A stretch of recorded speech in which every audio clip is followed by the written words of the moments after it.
¿Cómo estás? Muy bien. So, this is Anna from Anna La Viajera, and I'm back. A lot of you have been messaging me and suggesting me to make a video on how to learn and speak Spanish faster. In this video, I'm going to give you some tips on how to learn Spanish as a Chavacano speaker. Guys, don't forget to subscribe to my channel, Anna La Viajera, for more videos about languages. And also, if you like travel, I always post my travel photos on Instagram, so you can follow me. And I follow you back too. It's Anna_La Viajera. I'll give you tip number 1 is take advantage of what you already know. Well, as they say that the lexical similarity between Spanish and Chavacano is 70%. Like 1 of every 3 words in Chavacano are Spanish words. So you should take advantage of those Spanish words that we already know. Now, they say that for you to become fluent in a language, you need to know at least 1,000 words of that language. So what are these words? I'll give you some examples of the vocabulary we have that's related to nature, body parts, accessories, government, school, countries, clothing, nationalities. Those words are in Spanish or of Spanish origin, like sol, tierra, luna, flores. Those are in Spanish already. Body parts, almost all the body parts, we call them in Spanish, like ojos, nariz, boca, cara, pelo, mano, pecho, pies, estómago. All of those are in Spanish. Clothing, we use some clothing terms in Spanish like camisa, camiseta, zapatos. Accessories are also in Spanish. Anillo, aretes, pulseras. Names of the countries, they are in Spanish. Estados Unidos, America, las Filipinas, for men terms. Sistema, gobierno, embajada. So see, almost all the words we use are already in Spanish. So it's easier for us to learn Spanish because we know more than 1,000 words in Spanish. Now, the other important figures of speech is the verbs. Well, good thing, most, if not all of the verbs in Chavacano are of Spanish origin. Just that we only use one form of verb regardless of the time, expression, and whoever is a speaker. We just use one form of verb that is in the third person singular form. So that's the difference between Chavacano and Spanish, is that we don't conjugate the verbs. And like in Spanish, they have like 16 verb tenses and they conjugate it according to the speaker and the time. Like for instance, if I am the speaker for the verb hacer, I will conjugate it to hago. Yo hago, and that is in present tense. And if it's in the past, it's yo hice, and in the future, yo voy a hacer, or yo haré.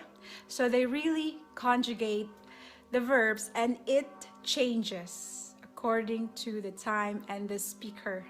However, in Chavacano, since we don't do conjugation, so it's easier because we just have one form of verb, which is the hace. And how do we know who is speaking? If I'm the one speaking, or perhaps it's us speaking, or it's him speaking.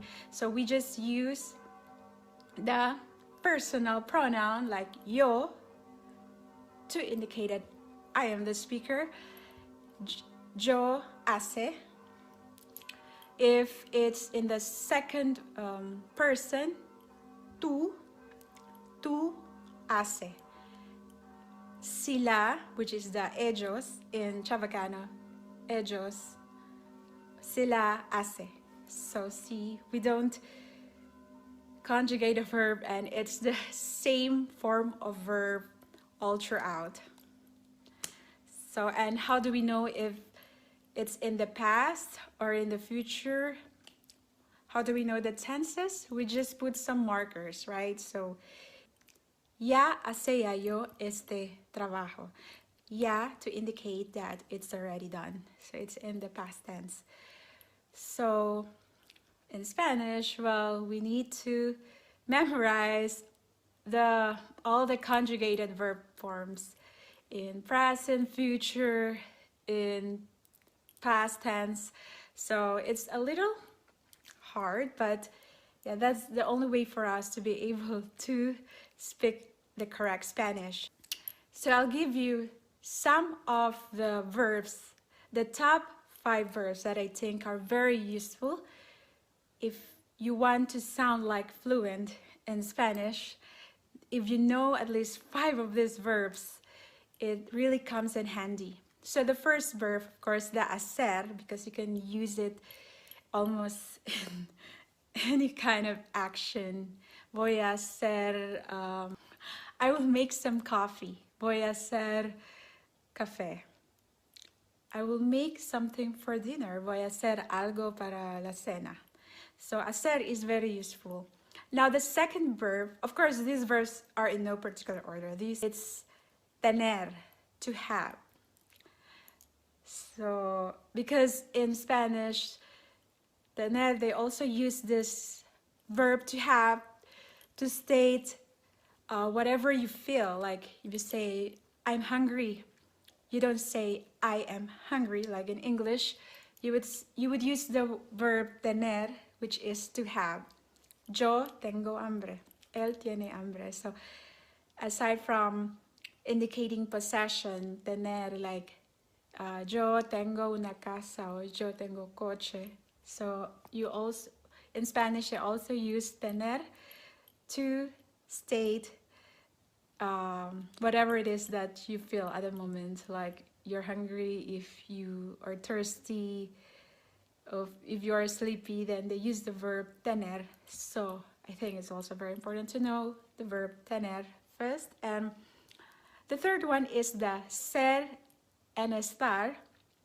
These verbs are the to be verbs in Spanish, but of course it depends if it's a permanent or temporary state.